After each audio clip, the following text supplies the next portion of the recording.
അപ്പൊ ഇന്ന് നമ്മൾ സീക്രട്ട് എന്ന സിനിമയുടെ വിശേഷങ്ങളുമായി Dhyan Sreenivasan, Manikuttan and Kalesh. Welcome to the show. Padmanabha, ഒരു സൂപ്പർ കോൾ കിട്ടിട്ടുണ്ടാ. ആക്ച്വലി ആദ്യം തന്നെ നിങ്ങളോട് പറയാണ്, എന്റെ ഷോക്ക് പേരിട്ടത് ധ്യാൻ ചേട്ടനാണ്. ഞാൻ പറഞ്ഞിട്ടുണ്ട്. ഞാനിങ്ങനെ നിന്റെ കൂടെ എപ്പോഴും നടക്കുന്നത് കൊണ്ട് നാട്ടുകാർ ചില പരദൂഷണങ്ങളൊക്കെ പറയുന്നുണ്ട്, സൂക്ഷിക്കണം. പറയുന്ന പോലെ ഫാദർ ഓഫ് മസ്താനി. ഇതൊക്കെ എന്ത് ആങ്കേഴ്സ് ഒക്കെ ഏറ്റവും കൂടുതൽ നേരിടുന്ന ഒരു വലിയ പ്രശ്നമാണ്. എല്ലാ ആഴ്ചയും ചേട്ടനോട് എന്ത് ചോദിക്കുന്നത്. ഈ പെൺകുട്ടികൾക്ക് മന്ദബുദ്ധികളടുത്ത് വളരെ സിമ്പതി ആയിരിക്കും. നിന്റെ ചാട്ട എങ്ങോട്ടാണെന്നൊക്കെ എനിക്ക് മനസ്സിലാകുന്നുണ്ട്. ആ വെള്ളം അങ്ങ് വാങ്ങി വെച്ചേക്ക്.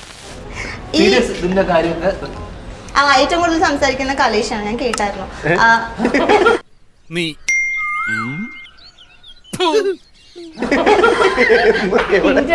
ഞാൻ പിന്നെ ഇതുവഴി നടന്നു പോയപ്പോ കയറിയിരുന്നു.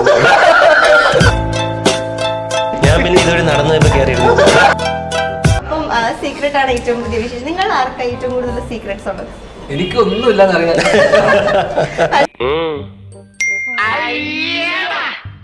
എന്താണ് സിനിമയുടെ വിശേഷങ്ങൾ? ഏറ്റവും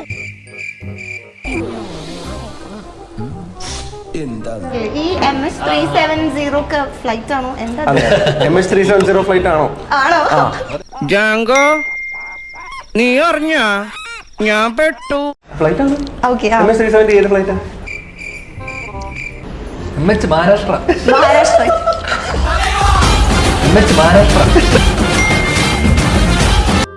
TS ഏതാ പറ? തെലുങ്കാന സ്റ്റേറ്റ്. ഇതൊക്കെ എന്തൊക്കെയാ നീ ഇവിടെ കാണിച്ചത്? നൈസായിട്ടങ്ങ് സ്ലിപ്പ് ആയല്ലേ. PSC എഴുതാൻ ഞാൻ ട്രൈ ചെയ്യുന്നുണ്ട്. അല്ല, ഞാൻ ധ്യാന്റെ കാര്യം പറഞ്ഞു. മ്യൂസിക്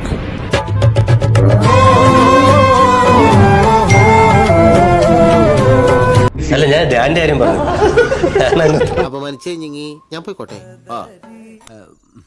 ഞാനൊരു സത്യം പറഞ്ഞ സാർ ഞെട്ടരുത്. എന്ത്? ഞാൻ ചേട്ടന് ഭയങ്കര ഫാനാണ്. ഭയങ്കര ഡ്രസ്സിംഗ് പോകുമ്പോ ചട്ടി കൊണ്ടിരുന്നു. മേലെ ഇമാതിരി കോളോട്ട് എന്നെ ആ മണ്ടലോട്ട് പറഞ്ഞു വിട്ടേക്കല്. പറഞ്ഞേക്കാം, നിർത്തി അങ്ങ് അവമാനിക്കുവാണെന്ന്. അയ്യോ, ചട്ടിയെ കുറിച്ച് പറഞ്ഞു. അപ്പൊ എന്റെ സാറ്റലൈറ്റ് കൂടി. നല്ല കട്ടിയാണല്ലേ. തമിഴിലേക്ക് മാറാം. അയ്യോ, അപ്പൊ ഞാനവിടെ അവിടെ പോയി. ഇങ്ങനെയൊക്കെയാണ് തന്മാത്രകൾ ഉണ്ടാവുന്നത്. പളുങ്ക് കൊള്ളാല.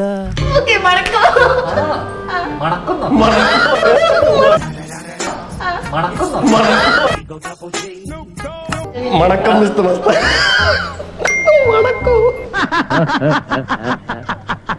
ഇത്ര വോൾട്ടേജ് ശരിക്ക് വേണ്ട.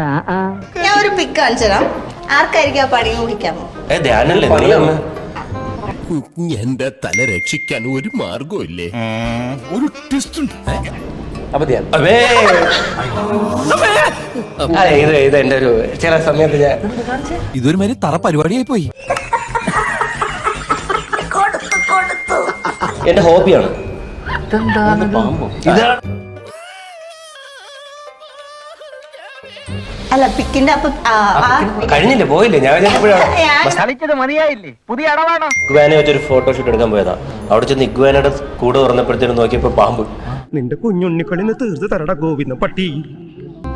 അത് ഇലിയാന. അതല്ല, ചെട്ടിട്ട് ഞാൻ വന്ന ദിവസം തൊട്ട് നീ എന്നെ ഒരുമാതിരി ആക്കുന്നുണ്ട്. അതങ്ങ് കൈ വെച്ചിരുന്നാ മതി. പാമ്പ് സ്ത്രീയാണ്, ഇലിയാന. അതെങ്ങനെയാണ്? ആഞ്ജനേയ സ്വാമി. ഇലിയാന അതെങ്ങനെ മനസ്സിലായി? പാമ്പ് പിടിച്ച ആൾക്ക് മനസ്സിലാകൂടെ ഇലിയാന? ഉണക്ക് എനക്കും പകതാ. പാമ്പ് തീണ്ടിയേ തീരും. നിങ്ങൾക്ക് ഇഷ്ടപ്പെട്ടെങ്കിൽ ഷെയർ ചെയ്യാം, സബ്സ്ക്രൈബ് ചെയ്യാം, തൊട്ടടുത്തുള്ള അടിച്ചു ഓടിക്കാം.